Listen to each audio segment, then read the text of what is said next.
Hello everyone, स्वागत है एक बार फिर से आप सभी का Bihar board and Bihar paramedical के इस नंबर 1 यूट्यूब चैनल पर। साथियों, आज हम बात करेंगे फिजिक्स के टॉप 30 क्वेश्चंस। जी हाँ दोस्तों, 30 ऐसे महत्वपूर्ण क्वेश्चंस के साथियों आज हम बात करेंगे जो रुकेगा नहीं, झुकेगा नहीं। जी हाँ, जैसा कि आप लोग थंबनेल में देख रहे हैं साथियों, मोस्ट इंपॉर्टेंट क्वेश्चंस है और बहुत बार ये सवाल आपके Bihar paramedical entrance exam PM और पीपीएम में पूछा गया है। तो साथियों, बिहार पैरामेडिकल की तैयारी अब करा रही है आपके स्टडी विथ रवि चैनल। तो बिल्कुल भी घबराने की कोई भी जरूरत नहीं है, क्योंकि सभी theory wise and chapter wise सवाल और क्वेश्चंस जितने भी है साथियों, थ्योरी जितने भी है, सभी हमने धीरे धीरे सभी क्लास बाय क्लास कराते जा रहे हैं। साथियों, अगर आप अभी तक थ्योरी वाला सब्जेक्ट बायोलॉजी का जो हमने कराया है और फिजिक्स का जो हमने कराया है वो अभी तक नहीं देखा है, तो प्लीज़ आप लोग जाके वीडियो में जरूर देख ले, क्योंकि मोस्ट इंपॉर्टेंट थ्योरी कराए गए हैं साथियों। और उस थ्योरी से आपके दो क्वेश्चन, जी हाँ दोस्तों, दो क्वेश्चन डायरेक्ट आपके एग्जाम में आते हैं। तो आशा करता हूं आप लोग इस चैनल पर नए होंगे तो चैनल को सब्सक्राइब कर लिए होंगे, और अभी तक सब्सक्राइब नहीं किए हैं तो प्लीज चैनल को सब्सक्राइब करें, बेल आइकन को प्रेस कर ले साथियों, और दोस्तों के पास शेयर करना ना भूले। और इस वीडियो को अभी तक आप लोगों ने लाइक नहीं किया है तो प्लीज वीडियो को लाइक कर ले, ताकि हमें पता चले कि आप लोग क्लास रेगुलर कर रहे हैं। तो साथियों, चलिए नया पैटर्न पर आधारित सभी प्रश्नों की आज हम बात करेंगे। टॉप 30 क्वेश्चंस इस क्लास में शामिल किए गए हैं जो आपके पैरामेडिकल के दृष्टिकोण से बहुत ज़्यादा महत्वपूर्ण होने वाला है। चलिए आज की क्लास को स्टार्ट करते हैं। सभी लोग फटाफट से जुड़ के और शेयर कर दीजिए चैनल को, फटाफट से वीडियो को शेयर कर दीजिए अपने दोस्तों के पास। आशा करता हूं कि सभी स्टूडेंट शेयर कर दिए होइएगा। चलिए क्लास को स्टार्ट करते हैं। पहला सवाल आपके स्क्रीन के सामने, मोस्ट इंपॉर्टेंट क्वेश्चन। साथियों, एक और इन्फॉर्मेशन, अगर आप टेलीग्राम चैनल से नहीं जुड़े हैं तो टेलीग्राम चैनल से जुड़ जाए, क्योंकि सभी पीडीएफ आपको आंसर के साथ टेलीग्राम चैनल पर ही उपलब्ध कराया जाएगा। डिस्क्रिप्शन में टेलीग्राम चैनल का लिंक दे दिया गया है। चलिए, तो पहला क्वेश्चन का जवाब आप लोग बताइए। पहला क्वेश्चन आपसे पूछा है कि वस्तु को गर्म करने पर उसके अणुओं को क्या होता है। ऑप्शन ए कहता है उसकी चाल बढ़ जाती है, बी कहता है कि ऊर्जा कम हो जाती है, लेकिन सी बोल रहा है साथियों कि अणुओं की भार बढ़ जाती है, और डी कह रहा है कि उसका भार घट जाता है। चार ऑप्शन आपके स्क्रीन के सामने है, और चार ऑप्शन में से मात्र एक ऑप्शन ऐसा होगा साथियों जो आपके एग्जाम में 5 नंबर दे के जाएगा। जी हाँ दोस्तों, एक क्वेश्चन, जी हाँ, एक क्वेश्चन 5 नंबर का होता है। कितने? 5 नंबर का होता है। ये आपको ध्यान देने वाली बात है, क्योंकि एक क्वेश्चन आपको अगर गलती हो गया तो 5 नंबर कट जाएगा साथियों। और 5 नंबर का महत्व आप लोग जानते हैं, डायरेक्ट 500 रैंक आपका गिर जाएगा। जी हाँ, डायरेक्ट 500 या 5000 भी गिर सकता है। इसलिए क्वेश्चंस को ध्यान से देखना है, ध्यान से करना है। चलिए, पहला सवाल आपकी स्क्रीन के सामने है कि वस्तु को गर्म करने पर उसके अणुओं की क्या होती है। तो सभी का ऑप्शन नंबर ए आ रहा है, जो कि बिल्कुल राइट है। ये चाल बढ़ जाती है जब भी, अगर मानिए ये क्या है, वस्तु है, क्या है, वस्तु है, ये इसका अणु है, और ये मान लीजिए पूरा इसको क्या कहेंगे, वस्तु कहेंगे। और इसे जो छोटे छोटे अणुओं से मिलकर बना है साथियों, ये जो छोटे छोटे अणु आपको दिख रहा है, जब इसको आप हीट करेंगे, नीचे से अगर हीट करते हैं तो ये होता क्या है, इनके अणु आपस में भागने लगते हैं, इधर उधर छिटकने लगते हैं, यानी इनकी चाल बढ़ जाती है। यानी ऑप्शन नंबर ए एकदम राइट है। तो ऐसे ऐसे क्वेश्चंस को आपको ध्यान में रखना है। तो आशा करता हूं कि पहला क्वेश्चन आपको पूरी तरह से क्लियर होगा। सभी कॉन्सेप्ट को हम समझते जाएंगे प्रत्येक क्वेश्चन में, इसलिए आप लोग लास्ट तक बने रहे। चलिए आगे, 2 नंबर सवाल आपकी स्क्रीन के सामने कहता है साथियों कि जब किसी वस्तु को ठंडा किया जाता है तब उसके अणुओं की क्या होती है। पहले हमने पहला क्वेश्चन कराया कि जब किसी वस्तु को गर्म किया जाता है तो उसके अणु की क्या स्थिति रहती है, और दूसरा क्वेश्चन आपसे ये पूछा गया कि जब किसी वस्तु को ठंडा कर दे तो उसके अणुओं की क्या हो जाती है। ऑप्शन देखते हैं, 4 ऑप्शन आपके स्क्रीन के सामने। कहता है कि ऊर्जा बढ़ जाती है, बी कहता है कि चाल घट जाती है, सी कहता है कि द्रव्यमान बढ़ जाती है, और डी कहता है कि भार बढ़ जाता है। 4 ऑप्शन है, और एक ऑप्शन ऐसा होगा जो एकदम इंपॉर्टेंट होगा, जो आपके पैरामेडिकल के दृष्टिकोण से महत्वपूर्ण होगा, क्योंकि ये क्वेश्चंस आपको 5 नंबर देके जाएंगे, ये हमेशा आपको माइंड में रखना है। चलिए, दूसरा नंबर सवाल का जवाब बताइए कि जब किसी वस्तु को ठंडा आप करेंगे तो उसकी अणु क्या हो जाएगी। तो साथियों पहला क्वेश्चन का जवाब सिर्फ इसमें क्या कर देना है, उल्टा कर देना है। क्या हो जाता है, चाल घट जाती है। क्या होता है, चाल घट जाती है जब किसी वस्तु को ठंडा करते हैं। Option number B 100 to 10% right है। साथियों बता दें, पैरामेडिकल 2023 के एग्जाम में लगभग 60 से 70 ऐसे स्टूडेंट थे जो फर्स्ट बार में हमारे इस चैनल से क्वालिफाई किए हैं और बहुत ज़्यादा अच्छे रैंक से क्वालिफाई किए हैं। तो आप भी अगर चाहते हैं कि बिहार में टॉप रैंक लेके आए तो जरूर जुड़े इस बैच से साथियों, क्योंकि सभी बैच हमने यूट्यूब पर फ्री रखा है। पीडीएफ लेना है तो टेलीग्राम चैनल पर वो भी एकदम फ्री मिलेगा आपको। तो चलिए आगे चलते हैं। तीसरा नंबर सवाल आपके स्क्रीन के सामने कहता है कि ऊष्मा एक प्रकार की ऊर्जा है। दोस्तों इस क्वेश्चन को कराने से पहले एक बात बोल दूं कि इस टाइप के क्वेश्चंस आपको कहीं भी यूट्यूब चैनल पर नहीं मिलेगा। सिर्फ आपको सिंपल क्वेश्चंस करा दिया जाता है जो आपकी बिहार पैरामेडिकल में बिल्कुल भी नहीं पूछा जाता। तो चलिए ऐसे सवाल को देखते हैं हम लोग। 3 नंबर सवाल क्या पूछा है कि ऊष्मा एक प्रकार की ऊर्जा है। क्या है, ऊष्मा एक प्रकार का क्या है, ऊर्जा है जिसे कार्य में बदला जा सकता है। बिल्कुल ऊष्मा एक प्रकार की ऊर्जा है, आपको पता होगा। उसको क्या करते हैं हम लोग, कार्य में बदल देते हैं। इसका प्रत्यक्ष प्रमाण सबसे पहले किसने दिया था। यानी 4 वैज्ञानिक आपके स्क्रीन के सामने है और 4 वैज्ञानिक में से आपको ढूंढना है कि किसने कहा था कि ऊष्मा एक प्रकार की ऊर्जा है। ठीक है, लेकिन कार्य में ऊर्जा को ऊष्मा को कार्य में कैसे बदलते हैं, इसका प्रत्यक्ष प्रमाण सबसे पहले किसने दिया था। ऑप्शन है डेवी ने, रमफोल्ड ने, सेल्सियस ने या फारेनहाइट ने। साथियों आपको पता होगा फारेनहाइट जहां थर्मोमीटर में उपयोग किया जाता है, थर्मोमीटर में जो बुखार मापने का कार्य करता है, ये आपको पता होगा। सेल्सियस डिग्री सेल्सियस होता है, ये पानी को जब उबालते हैं तो उसमें यूज करते हैं सेल्सियस में। लेकिन रमफोर्ड जो होता है, रमफोर्ड ये ऊष्मा की प्रत्यक्ष प्रमाण देता है साथियों कि ऊष्मा एक प्रकार की ऊर्जा है और इसे कार्य में बदला जा सकता है। तो ऑप्शन नंबर बी इसका एकदम राइट होगा, 100 to 10%। चलिए आगे चलते हैं। 4 नंबर सवाल आपके स्क्रीन के सामने, मोस्ट इंपोर्टेंट क्वेश्चन साथियों। 4 नंबर सवाल कहता है कि ऊष्मा का एसआई मात्रक है। जी हाँ दोस्तों, ऊष्मा का एसआई मात्रक क्या है आपको बताना है। 4 ऑप्शन आपके स्क्रीन के सामने है और एक ऑप्शन जो कि एकदम राइट होगा। तो चलिए बताइए फटाफट से, और फटाफट से आप लोग चैनल को सब्सक्राइब करते जाइए। वीडियो को फटाफट से जितने भी ग्रुप है, जितने भी आपके साथी है, सभी में एक बार शेयर कर दीजिए। और इसका आंसर आप लोग कमेंट बॉक्स में फटाफट बताएंगे कि ऊष्मा का एसआई मात्रक है। साथियों एसआई मात्रक से एक क्वेश्चन हमेशा बन जाता है आपके बिहार पैरामेडिकल में, तो आपको ध्यान देना है। एसआई मात्रक से और यूनिट से, जी हाँ दोस्तों, यूनिट से भी एक सवाल बनते हैं। इसलिए हमने कहा कि ये जो पहला जो चैप्टर है आपको करा दिया गया है, आप लोग वीडियो में जाके देख सकते हैं। तो बताइए कि ऊष्मा का एसआई मात्रक क्या है। ऑप्शन ए कहता है वाट है, बी एम्पियर है, सी जूल है या न्यूटन है। तो ऊष्मा का एसआई मात्रक क्या होता है बात साथियों आपको बताना है। जी हाँ, जूल होता है। क्या होता है, जूल होता है साथियों। ऑप्शन नंबर 6 का एकदम राइट होगा।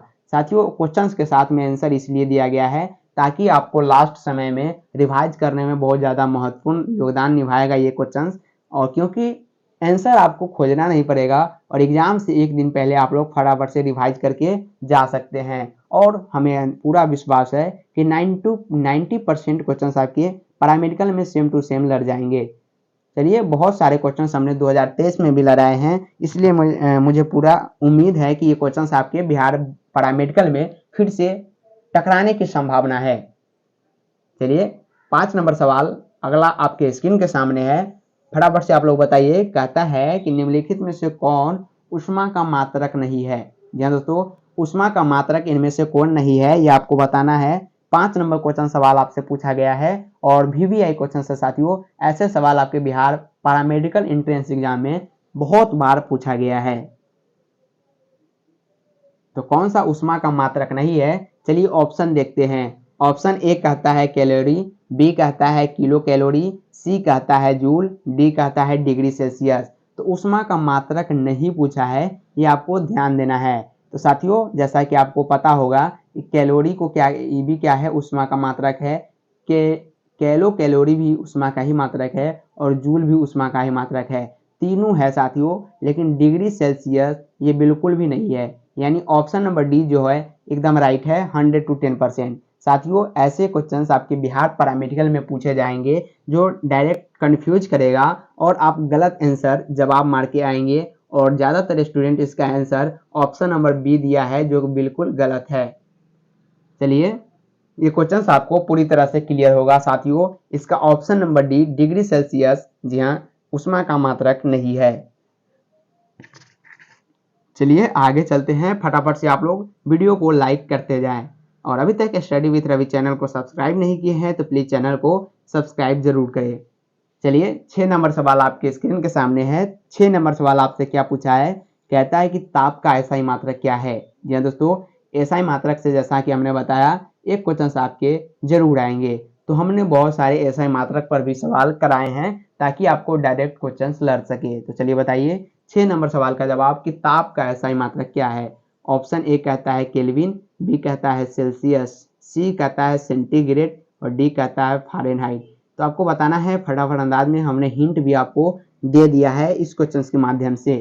तो ताप का एसआई मात्रक, जी हाँ, ऑप्शन नंबर ए एकदम सभी का राइट आ रहा है। ऑप्शन नंबर ए केल्विन, जो कि एकदम राइट है। केल्विन क्या है, ताप का एसआई मात्रक है। ये ऑप्शन नंबर ए आपको ध्यान रखना है। साथियों ये सवाल आपको 2019 के पैरामेडिकल एग्जाम में डायरेक्ट ऐसे ही पूछा गया है।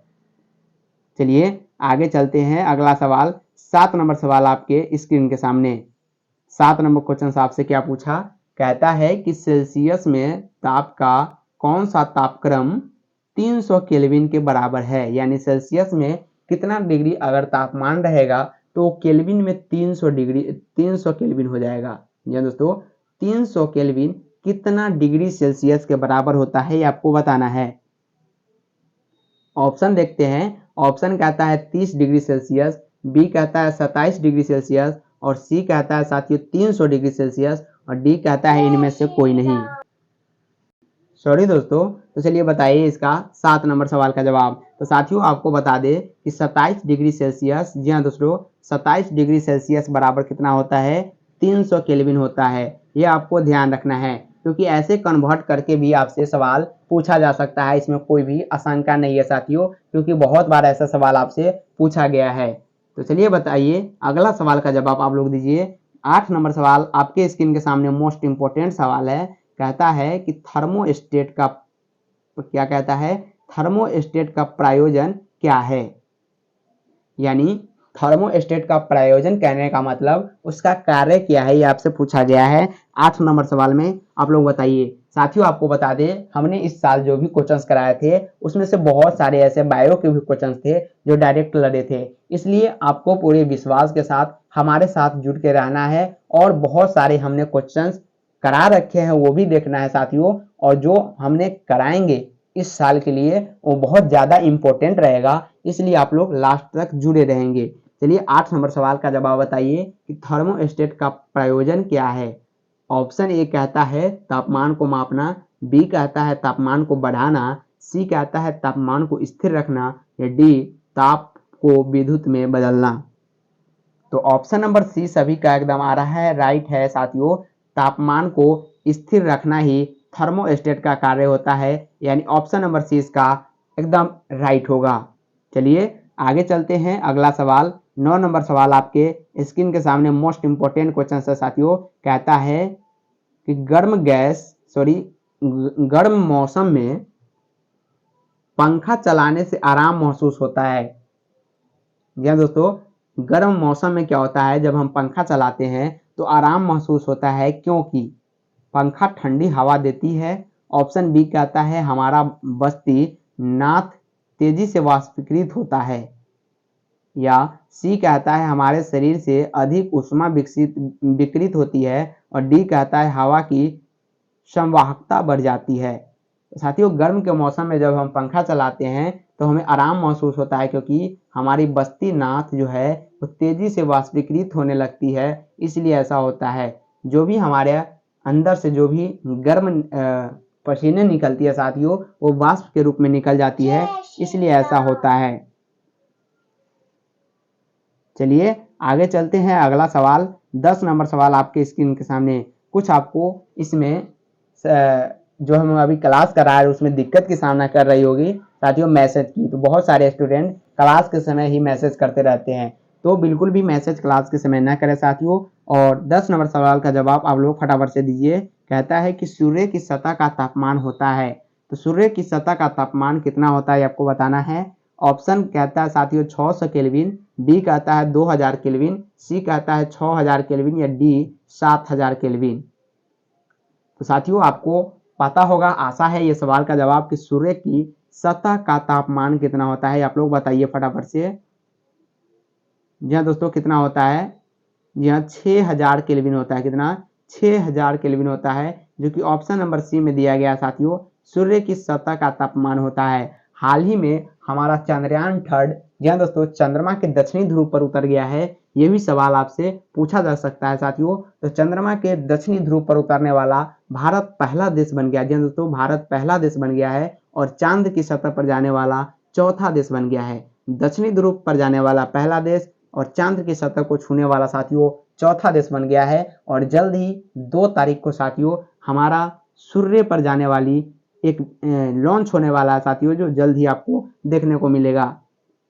तो ऐसे ही साथियों अपने कामयाबी को आप चुनते रहे। चलिए आगे चलते हैं। 11 नंबर सवाल आपके स्क्रीन के सामने कहता है, 11 नंबर सवाल है साथियों कि ऊष्मा गतिकी का प्रथम नियम किस अवधारणा से पुष्टि करता है। यानी ऊष्मा गतिकी के जो प्रथम नियम है वो किस अवधारणा पर आधारित है, ये आपको बताना है।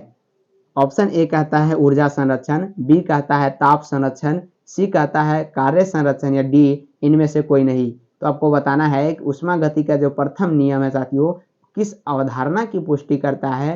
जी हाँ दोस्तों, ताप के संरक्षण नियम की पुष्टि करता है। ऑप्शन नंबर बी इसका एकदम राइट है। ताप संरक्षण का पुष्टि करता है कौन, ऊष्मा गतिकी का प्रथम नियम। तो ये क्वेश्चन आपको पूरी तरह से समझ में आया होगा। आशा है कि आप लोग अभी तक क्लास में बने होइएगा, लास्ट तक बने रहे साथियों। टोटल 30 क्वेश्चन है मात्र, सभी क्वेश्चन करके जाए आप लोग। चलिए आगे। 12 नंबर सवाल आपके स्क्रीन के सामने कहता है कि रेफ्रिजरेटर में हार्मोस्टेट का कार्य क्या है। यह रेफ्रिजरेटर में एक लगा हुआ रहता है हार्मोस्टेट। तो हार्मोस्टेट का कार्य क्या है आपको बताना है। कहता है तापमान को कम करना, हिमायन ताप को बढ़ाना, एक समान तापमान बनाए रखना या गलनांक को घटाना। जी हाँ 12 नंबर सवाल और हेर्मोस्टेटर का कार्य पूछा है साथियों। इसका ऑप्शन नंबर सी जो सभी का एकदम राइट आ रहा है। एक समान तापमान बनाए रखना ही हार्मोस्टेट का कार्य है, यानी ऑप्शन नंबर सी इसका एकदम राइट है। तो सभी स्टूडेंट का ऑप्शन नंबर सी आ रहा था, जो कि सभी का एकदम राइट है। ऐसे ही आप लोग राइट आंसर देते रहिए कमेंट बॉक्स में। चलिए आगे। 13 नंबर सवाल आपके स्क्रीन के सामने 13 नंबर सवाल है साथियों कि समतापी परिवर्तन में क्या होता है। जी हाँ दोस्तों, समतापी परिवर्तन में क्या होता है। ऊष्मा अपरिवर्तित रहती है, बी कहता है कि ताप अपरिवर्तित रहता है, सी कहता है कि ऊष्मा और ताप दोनों बदलते हैं, डी इनमें से कोई नहीं। तो समतापी परिवर्तन में क्या होता है साथियों, ये आपको बताना है। सभी का जवाब कमेंट बॉक्स में आना चाहिए फटाफट से। तो साथियों मैं बताऊं समतापी परिवर्तन में क्या होता है। ताप जो होता है वो अपरिवर्तित रहती है। ऑप्शन नंबर बी इसका एकदम राइट है। ताप जो है अपरिवर्तित रहती है। चलिए आगे चलते हैं। ये सवाल आपको पूरी तरह से आता होगा। चलिए 14 नंबर सवाल आपके स्क्रीन के सामने। 14 नंबर सवाल आपसे क्या पूछा है साथियों। कहता है कि आंतरिक ऊर्जा की संकल्पना ऊष्मा गति के किस नियम से मिलता है। यह आंतरिक ऊर्जा की संकल्पना जो है ऊष्मा गति के किस नियम से मिलता है, आपको बताना है। 4 ऑप्शन आपके स्क्रीन के सामने है और एक ऑप्शन जब आप इसमें टिक लगाएंगे तो 5 नंबर मिलेगा। कहता है शून्यांक नियम होता है, प्रथम नियम है, द्वितीयक नियम है या तृतीयक नियम है। चलिए आपको पूरी तरह से दिख रहा होगा 14 नंबर सवाल साथियों। बताइए आप लोग कि आंतरिक ऊर्जा की संकल्पना जो है ऊष्मा गति के किस नियम से मिलता है साथियों। तो प्रथम नियम सभी का ऑप्शन आ रहा है, जो कि एकदम राइट है। प्रथम नियम से मिलता है, यानी ऑप्शन नंबर बी एकदम इसका राइट है। चलिए आगे चलते हैं। 15 नंबर सवाल आपके स्क्रीन के सामने कहता है ऊष्मा गति के प्रथम नियम से संरक्षित होता है। यानी ऊष्मा गति के जो प्रथम नियम है उससे क्या संरक्षित होता है। संवेग, ऊर्जा, संवेग और ऊर्जा दोनों या इनमें से कोई नहीं। 4 ऑप्शन आपके स्क्रीन के सामने है, फटाफट इस लोग इस क्वेश्चन का जवाब आप लोग फटाफट से सवाल का जवाब बताइए, सभी स्टूडेंट का जवाब आना चाहिए साथियों। तो आपको बता दें कि ऊष्मागति के प्रथम नियम ऊर्जा संरक्षण के सिद्धांत पर कार्य करता है, ये आपको ध्यान देना है क्योंकि बहुत बार ये क्वेश्चन आपसे पूछा गया है। साथियों आपको बता दें कि इस चैनल पर आपको बिहार बोर्ड की भी तैयारी कराई जाती है, इसलिए जितने भी स्टूडेंट हैं बिहार पैरामेडिकल के हो या बिहार बोर्ड के हो, सभी स्टूडेंट के आप बोलिएगा कि इस चैनल से जुड़ जाए, काफ़ी इंपॉर्टेंट होने वाला है। और साथियों फॉर पीडीएफ के लिए आप लोग टेलीग्राम चैनल को ज्वाइन कर सकते हैं, इस वीडियो के नीचे डिस्क्रिप्शन में लिंक दे दिया गया है। चलिए साथियों आगे चलते हैं। 16 नंबर सवाल आपकी स्क्रीन के सामने है, कहता है कि भाप से हाथ अधिक जलता है अपेक्षाकृत उबलते जल से, क्योंकि यानी उबलते जल से भी ज़्यादा जलता है भाप से, ऐसा क्यों होता है? भाप में गुप्त ऊष्मा होती है, भाप शरीर के भीतर घुस जाती है, या भाप में अधिक मारक क्षमता होती है, या भाप हल्की होती है। तो 16 नंबर सवाल का जवाब आप लोग बताइए कि भाप से अधिक जलता है और अपेक्षाकृत सबसे अधिक गर्म जल जो होता है उससे अधिक भाप से जल जाता है, ऐसा क्यों? तो भाप में क्या होती है साथियों? गुप्त ऊष्मा होती है, यानी ऑप्शन नंबर ए इसका एकदम राइट है। चलिए आगे अगला सवाल 17 नंबर सवाल आपके स्क्रीन के सामने है, मोस्ट इंपोर्टेंट क्वेश्चन साथियों। 17 नंबर सवाल आपसे क्या पूछा है कि वाष्प की गुप्त ऊष्मा होती है, यानी वाष्प जो है उसका गुप्त ऊष्मा कितना होता है। पहले क्वेश्चन में हमने ये जाना कि उबलते हुए पानी से ज्यादा जलता है वाष्प से, और अब 17 नंबर सवाल में हम लोग यह जानेंगे कि वाष्प की जो गुप्त ऊष्मा होती है वो कितनी होती है, 536 केल्विन पर ग्राम, या 336 केल्विन पर ग्राम, 542 केल्विन पर ग्राम, या 340 केल्विन पर ग्राम। आपको पूरी तरह से दिख रहा होगा। जी हाँ, तो ऑप्शन नंबर ए सभी का आ रहा है जो कि एकदम राइट है। ऑप्शन नंबर ए एकदम राइट है, 536 या 536 केल्विन ग्राम पर ग्राम होता है साथियों, ये आपको ध्यान देना है। चलिए आगे चलते हैं। 18 नंबर सवाल आपकी स्क्रीन के सामने। 18 नंबर क्वेश्चन क्या है कि बर्फ के गलन की गुप्त ऊष्मा का मान होता है। यह दोस्तों बर्फ की जो गलन होती है उसकी गुप्त ऊष्मा का मान कितना होता है ये आपको बताना है। तो फटाफट आप लोग बताइए। 18 नंबर सवाल का जवाब आपके स्क्रीन के सामने 4 ऑप्शन है और 4 ऑप्शन आपके स्क्रीन के सामने है, फटाफट से आप लोग बताइए कि बर्फ की गलन की गुप्त ऊष्मा का मान कितना होता है। कहता है 0.8 केल्विन, या 8 या 80 केल्विन पर ग्राम, या 536 केल्विन पर ग्राम। तो साथियों आपको बता दें कि बर्फ की गलन की गुप्त ऊष्मा की जो मान होती है वो 80 केल्विन पर ग्राम होती है, यानी ऑप्शन नंबर सी इसका एकदम राइट है। साथियों ये सवाल आपसे बहुत बार पूछा गया है और एक साल मुझे याद है 2020 के पैरामेडिकल में और पॉलिटेक्निक में, जहाँ पैरामेडिकल एंड पॉलिटेक्निक दोनों में ये सवाल आपसे पूछा गया है। चलिए आगे 19 नंबर सवाल आपकी स्क्रीन के सामने है साथियों। कहता है, थोड़ा लंबा क्वेश्चन है, क्या कह रहा है कि वह उत्सर्जित या अवशोषित ऊष्मा जो पदार्थ की अवस्था परिवर्तित तो करती है, यानी कई अवस्था में परिवर्तन तो कर देता है परंतु ताप में किसी प्रकार का परिवर्तन नहीं करता, कहलाता है। यानी ठोस से तो उसे द्रव बना दिया, ठोस से उसे द्रव तो बना दिया लेकिन इसके तापमान में कोई परिवर्तन नहीं किया, ऐसा क्यों? विशिष्ट ऊष्मा, अवशोषित ऊष्मा, उत्सर्जित ऊष्मा या गुप्त ऊष्मा के कारण ऐसा क्यों हुआ ये आपको बताना है। तो साथियों गुप्त ऊष्मा जो होती है अंदर की ऊष्मा के कारण ऐसा होता है, यानी ऑप्शन नंबर डी इसका एकदम राइट है। चलिए 20 नंबर सवाल आपकी स्क्रीन के सामने कहता है कि पहाड़ों पर पानी निम्नलिखित ताप पर उबलने लगते हैं, यानी पहाड़ पर जो पानी है वो कौन से तापमान पर उबलने लगता है, खौलने लगता है। 100 डिग्री सेल्सियस से कम पर, या 100 डिग्री से अधिक, या 100 डिग्री सेल्सियस, या इनमें से कोई नहीं। साथियों आपको बता दें पहाड़ पर क्या होता है, वायुमंडलीय दाब अधिक होता है, इसलिए वहां पर क्या होता है 100 डिग्री सेल्सियस से कम पर ही क्या होता है, पानी उबलने लगता है। ऑप्शन नंबर ए इसका एकदम राइट है। चलिए सवाल आपको पूरी तरह से क्लियर होगा। आगे चलते हैं। 21 नंबर सवाल आपके स्क्रीन के सामने है। कहता है कि किसी द्रव का उसके क्वथनांक से पूर्व उसके वाष्प में बदलने की प्रक्रिया को क्या कहते हैं। यानी किसी द्रव का उसके क्वथनांक से पूर्व उसके वाष्प में बदलने की प्रक्रिया को क्या कहते हैं। ऑप्शन है वाष्पीकरण, संघनन, हिमीकरण, या इनमें से कोई नहीं। 4 ऑप्शन आपकी स्क्रीन के सामने है, मोस्ट इंपॉर्टेंट है। साथियों ये सवाल बहुत बार आपसे पूछा गया है और ऐसे सवाल पूछा जाता है क्योंकि अब पहले के एग्जाम नहीं है, अब टफ सवाल पूछे जाते हैं। तो ये ऐसा वाष्पीकरण के कारण होता है, जो कि ऑप्शन नंबर ए में दिया गया है, एकदम राइट है।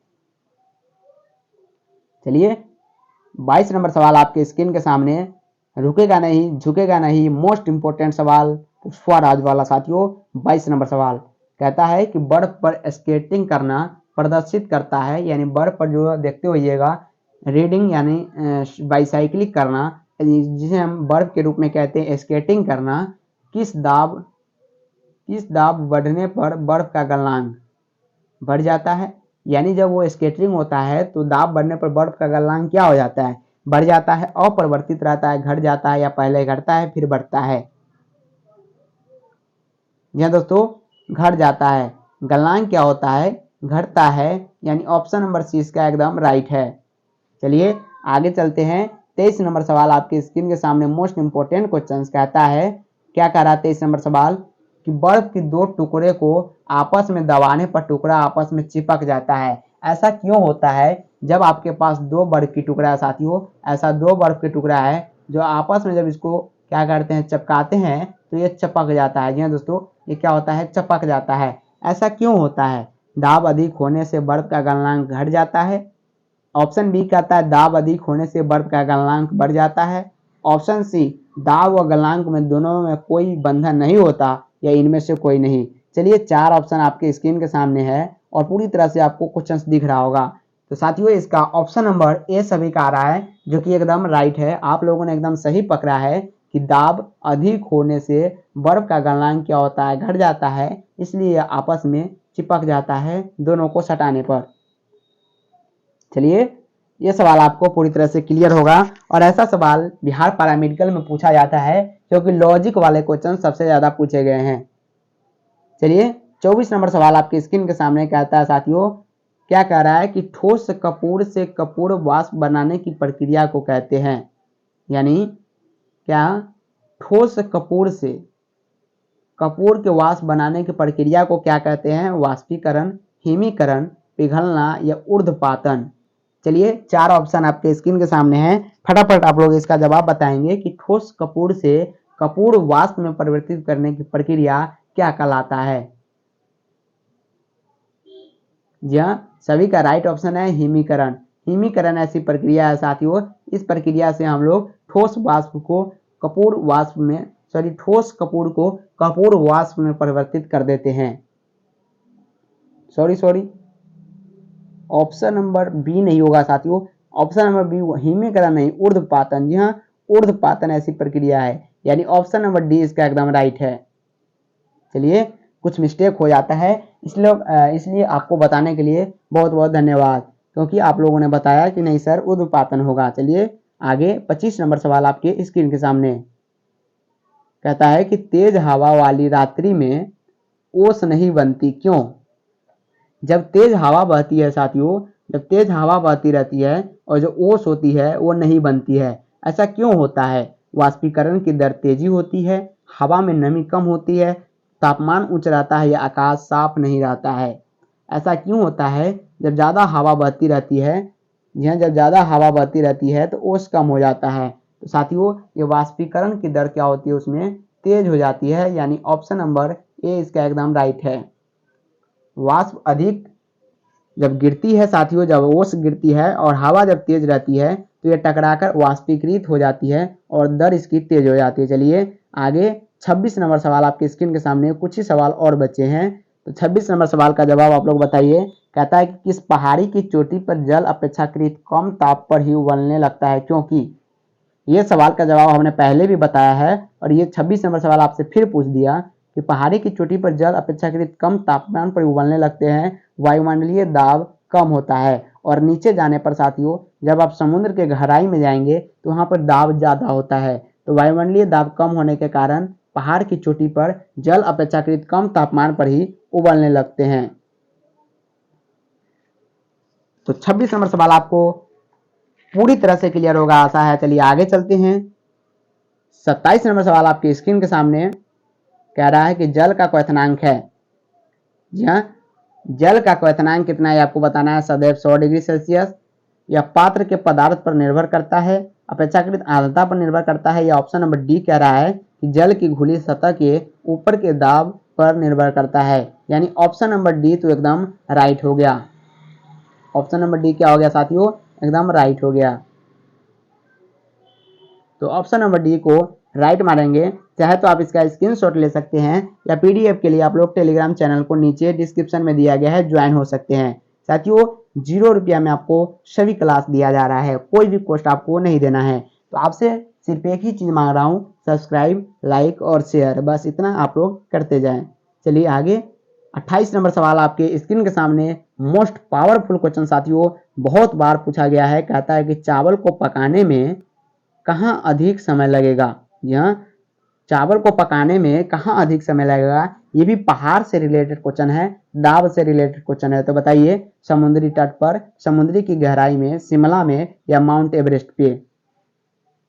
तो क्वेश्चंस को देखकर आपको पूरी अंदाजा लग गया होगा कि चावल को पकाने में कहाँ अधिक समय लगेगा साथियों, माउंट एवरेस्ट पर लगेगा। ऐसा क्यों, क्योंकि दाब वहां पर क्या होता है, कम होता है, और चावल को पकाने के लिए दाब क्या चाहिए, अधिक चाहिए। यानी ऑप्शन नंबर डी इसका एकदम राइट होगा। और फटाफट से आप लोग स्टडी विद रवि चैनल को सब्सक्राइब कीजिए, बेल आइकन को प्रेस कीजिए। वीडियो को अभी तक लाइक नहीं किया तो प्लीज वीडियो को लाइक करें और फटाफट से क्लास को शेयर कर दे। चलिए सेकेंड लास्ट क्वेश्चन आपके स्क्रीन के सामने आ गया है। सेकेंड लास्ट क्वेश्चन आपसे क्या पूछा है कि वह ताप जिस पर बर्फ, पानी और वाष्प संतुलन में रहता है क्या कहलाता है। यानी कहा जाता है क्या, हिमांक, क्वथनांक, क्रांतिक ताप या त्रिक बिंदु। सभी लोगों का जवाब आना चाहिए। मात्र एक क्वेश्चन और बचा है। तो बताइए कि वह ताप जिस पर बर्फ, पानी और वाष्प संतुलन में रहता है उसे क्या कहते हैं, त्रिक बिंदु कहते हैं। ऑप्शन नंबर, जी हाँ, ऑप्शन नंबर डी एकदम राइट है, त्रिक बिंदु। चाहे तो आप इसका स्क्रीनशॉट ले सकते हैं। ऑप्शन नंबर डी इसका क्या है, राइट है। चलिए और आज का लास्ट क्वेश्चन आपके स्क्रीन के सामने। आज की महातांडव सीरीज रुकेगा नहीं झुकेगा नहीं सीरीज का 30 नंबर क्वेश्चन आपके स्क्रीन के सामने। चलिए बताइए आप लोग फटाफट से कि किस द्रव का वाष्पीकरण होने से उसका तापमान क्या होता है, बढ़ेगा, घटेगा, तेजी से बढ़ेगा, अपरिवर्तित रहेगा, रुकेगा नहीं झुकेगा नहीं। ऐसा क्वेश्चन है साथियों जो आपके 30 क्वेश्चन में से साथियों 2 क्वेश्चन आपके बिहार पैरामेडिकल में इस क्लास से लड़ेगा। 100 to 10% में लिख कर दे रहा हूँ। चलिए बताइए कि किस द्रव का वाष्पीकरण होने से उसका तापमान में क्या होता है साथियों, घटेगा। जी हाँ, क्या हो जाएगा, वाष्पीकृत हो रहा है तो उसका तापमान क्या हो जाएगा साथियों, घट जाएगा। यानी ऑप्शन नंबर बी एकदम राइट है। ऑप्शन नंबर क्या है, बी एकदम राइट है। तो ये रहा साथियों टॉप 30 क्वेश्चंस आपके बिहार पैरामेडिकल एंट्रेंस एग्जाम के लिए फिजिक्स से उठाया गया साथियों, जो आपके नए पैटर्न पर आधारित थे साथियों। नए पैटर्न पर ये क्वेश्चन आधारित थे और मोस्ट इंपोर्टेंट सवाल था ये साथियों। तो फटाफट से आप लोग वीडियो को एक बार शेयर कर देंगे ताकि जो भी स्टूडेंट बचे हैं वो जरूर देख ले। और मिलते हैं फिर से नेक्स्ट वीडियो में, नेक्स्ट क्लास में साथियों, महातांडव सीरीज के साथ, फिर से रुकेगा नहीं झुकेगा नहीं सीरीज के साथ। और फिर से हम लाएंगे महा मैराथन क्लास। हमने एक पिछले क्लास में भी महा मैराथन 2 घंटे 40 मिनट के लगातार क्लास किए थे और फिर से हम लाएंगे महा मैराथन क्लास। तो मिलते हैं फिर से नेक्स्ट क्लास में। तब तक के लिए बाय बाय, जय हिंद, जय भारत, जय बिहार।